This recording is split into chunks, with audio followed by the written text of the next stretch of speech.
Good evening, I'm Pinky Webb. Tonight we ask the questions, we tackle the issues, we clarify matters, and we get on point.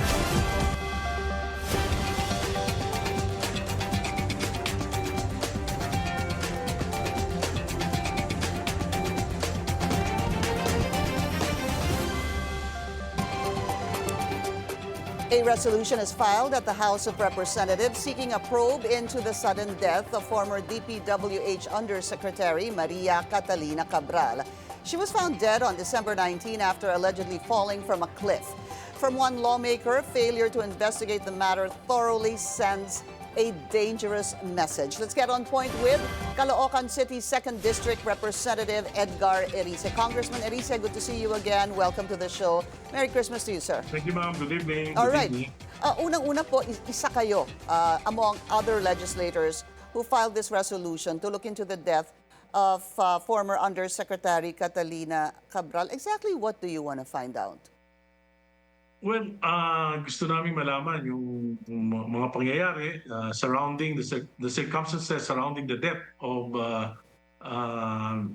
Yusek Cabral. Alam naman natin na very sensitive yung position niya as Yusek for planning at marami siyang alam tungkol sa mga insertions na napunta sa mga flood control, anomalous at mga ghost projects. So gusto nating malaman kung ano yung kaugnayan ng pagkamatay niya dito sa kinakaharap niya. Gusto rin nating malaman kung sino-sino yung kanyang mga kausap nung buhay pa siya tungkol dito sa mga proyekto na ito. Of course, yung mga immediate staff niya sa Department of Public Works and Highways, yung Director for Planning, yung kanyang secretary at yung kanyang si Congressman Leandro Lebiste presented a list of encoders na nag-encode ng mga insertions at mga diversions nung nakaraang from 2023 to 2025 budget. So yun ay gusto naming malaman, maprotektahan din, mangalig din yung kanilang mga buhay. Pangatlo, gusto naming malaman dahil bakit nagkulang ang gobyerno para makuha kagad, ma-extract sa kanya yung mga information, yung files tungkol dito sa anomalous projects na to, anomalous insertions na ito. At gusto nating malaman na kung tama ba yung proseso ng DPWH in project insertions, in determining what is feasible projects or what are really anomalous projects. So maraming kailangan nating pag-aralan dito. It's really not just a hearing, a resolution to look into her death. But it's also, from what I understand, all Congressman, the circumstances that lead to his death. To her death. Kasi parang lumalabas nga she's a central figure dito po. As mentioned a while ago, she is the one who really knows about the supposed insertions, as even mentioned by Congressman Leandro Lebiste, kasi binigyan daw po siya ng kopya ng mga insertions and proponents. So let's also go back a little bit, Congressman Erice. I do recall Senate President Tito Soto a couple of months ago also saying that Yusek Cabral even had coordinated with her, possibly have called her and asked if he wanted to insert some projects, to which the Senate President said no. Yes, as far as I know, lahat ng mga proyekto, na mga request ng mga politiko, ng mga nasa executive department, lahat yan ay dumadaan kay Yusek Cabral. At may record siya, may file siya niyan kung ano yung mga proyekto na ito. Gusto nating malaman yung mga proponents, gusto nating malaman kung sino rin yung mga contractors na nakikipag-ugnayan sa kanya. At sa pagkakasabi niya sa akin na nabubuhay pa siya during budget hearings, lahat naman ng mga insertions, lahat ng mga amendments ay may prior approval ni Secretary Bonoan. Ang problema, si Secretary Bonoan din ay wala dito sa ating bansa. Congressman, possibly, do you think that even more than Secretary Bonoan, the former Undersecretary Cabral would have more information for the main reason that she's been there many years prior to nag-chief po or nag-secretary si Secretary Bonoan. And she's good, she's good at this job, at her job. So talagang meron siyang complete list year by year, mga insertions, mga diversions, alam niya kung sino yung mga proponents, lahat Okay. nakikipag-usap sa kanya. For example, yung personal experience ko, when I look into the NEP, yung expenditure program for my district for 2026, nakita ko puro kalokohan. So kinausap ko si Secretary Bonoan, sabi ko kung gagawin ito, baka ako pa mapahamak dahil ako na yung congressman, tapos lalabas ginagawa itong 2026 projects ng DPWH, puro kalokohan. Like for example, flood control sa mga school campuses. Sabi ko, kailangan baguhin to, kailangan gumawa ng mga tunay na proyekto. So ginawa namin, nakapag-coordinate kami sa district engineer, tapos dumaan talaga sa proseso.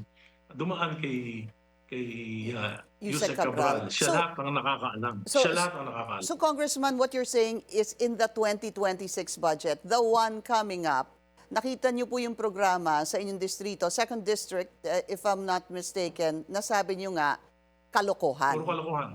Kaya siya po ang inyong kinausap, si Undersecretary Una, Cabral. si Secretary Bonoan, I talked to Secretary Bonoan, then to Yusek Cabral. And then, napalitan po yun, yung sinasabi niyong kalokohang mga proyekto. Yes. Okay. Napalitan. Ang sabi po ni Congressman Leandro Leviste, marami raw na mga pangalan, kumpleto daw yung file at maraming pangalan ng mga congressmen and mga senators. And while we're at it, sir, do you think that in this file, posibleng pati po kayo ay makikita po ang inyong pangalan doon? Hindi po, kasi po 2025 insertion siya. Okay, all right. At alam niyo po, yung insertions per se, hindi naman masama yan kung mabuti yung pupuntahan ng proyekto. Kasi po, ang budget process nagsisimula ng January. After January, marami pong pangyayari na hindi natin alam. Gaya po sa aking distrito, nakita ko po may pagkakataon na matapos yung C3 dahil pumayag si Secretary Vince Dizon na itaas yung riles ng tren dahil mababa kaya bumabaha. So, major highway yan. So, yan yung isa sa kinakailangan na insertion. Otherwise, yung mga trackers, billions yung mawawala taon-taon sa baha. So may pagkakataon, why not? Di ba? Yan yung mga examples na good amendments. Actually, hindi pa naman yun insertion sapagkat hindi pa naman nung ginawa natin yun, hindi pa naaprubahan sa House ang budget. Pero parang nagkakapalit na ho kasi yung salitang amendments and insertions. There will be some who will say that insertions are not really bad, pero lumalabas na ho kasi yung insertions has a bad connotation dahil parang sinasabi pag insertion, bad project, ghost project, substandard, etc. Okay. Go ahead, sir. Yung amendments po, ginagawa yan, may period of amendments sa House. Kung ginawa yan, over the period of amendments, wala akong nakikitang mali, that will be subjected to a debate. Pero nakikita ko po, pagka dumaan yan sa small committee at may nabago, dumaan yan sa BICAM, nabago, ayan po, dyan po nagkakaroon ng problema. Doon po yung tinatawag nyo ng insertion. Doon yun na po gagamitin ng salitang insertion. Insertion, yeah. Congressman, first, hindi maliwanag kasi. Let's talk about the death. The PNP, the Chief PNP and DILG Secretary John Vic Remulla are already saying that it points to suicide. What do you think of that? Or dahil po you together with other lawmakers filed this resolution, do you have any questions about that? Maraming illogical na sagot yung driver. So, iniwanan niya 2 hours na nagpunta sila ng umaga, bumalik pa sila ng hapon. Kung magpapakamatay ka, bakit doon pa? Yun ang medyo hindi maintindihan. So tumuloy siya sa hotel. Ang balita ko, lagi namang nasa Baguio si Yusek Cabral at may tinitirahan siyang mansion. So maraming dapat pa silang imbestigahan at hindi dapat kaagad na mag-conclude na suicide yan. Pero ako, hindi naman 1980s na ngayon, Pinky. Marami ng technology na pwede nating malaman. Yung nangyari, yung insidente, sabi nila, between 3 to 5 p.m., in a sunny and bright day sa Baguio, identified yung exact coordinates ng location. Tingnan mo lang yan sa Google Earth, sa maraming meron pang iba pang paraan na makikita yung actual incident. Yung actual image, makikita yan kung gagamitin lang yung Google Earth. So siguro, bago mag-conclude si Secretary John Vic Remulla, baka pwede muna silang kumonsulta sa Google Earth o iba pang technological firm na pwedeng humanap ng exact incident na yun. Meron namang timeline, meron exact coordinates. Sabi ko nga, baka maunahan namin sila. Nakakaya naman sila. But what exactly did you mean when you were saying that the Undersecretary Cabral, often visits Baguio and she has a mansion? But this time around, but this time around, sir. No, I'm not saying that she has a mansion. I'm saying is ang information ko from a very reliable source. Madalas siyang pumunta sa Baguio nung mag-resign siya. At doon siya siguro nagre-relax at ang tinitira niya hindi naman hotel kundi isang mansion. Hindi ko lang alam kung sino yung may-ari ng mansion. Okay. Isa pang nakakapagtaka. Hold on, sir. So I stand corrected there. So pumupunta siya doon and she stays in this mansion. That's what you're saying, Yeah. no? So to you, it's in very a particular mansion. In one particular mansion. So to you, it's very questionable why on that particular day she had checked in that particular hotel. Yun pong ayon. Yes. Pangalawa, nakakapagtaka rin bakit principal siya sa problema na yan, ayon kay Yusek Bernardo, bakit hindi na-freeze yung account niya? At ang aking balita rin sa aking mga reliable informants, nakakapag-withdraw siya na nakakapag-withdraw ng cash sa bangko. Anything else, sir? Any other questions or suspicions you have? So yun nga, meron ding lumapit sa akin na she was there to collect some debts from a contractor. So you're actually saying, from what I'm understanding, is that it seems that she was forced, she was killed? Is that what you're saying? No, hindi natin masasabi yun. Kaya nga sinasabi ko, kailangan imbestigahan. Okay. At may maraming tanong, kailangan ng Kongreso ay sagot. At yung tungkol dun sa kung suicide o hindi, malalaman natin yan through Google Earth. Alright.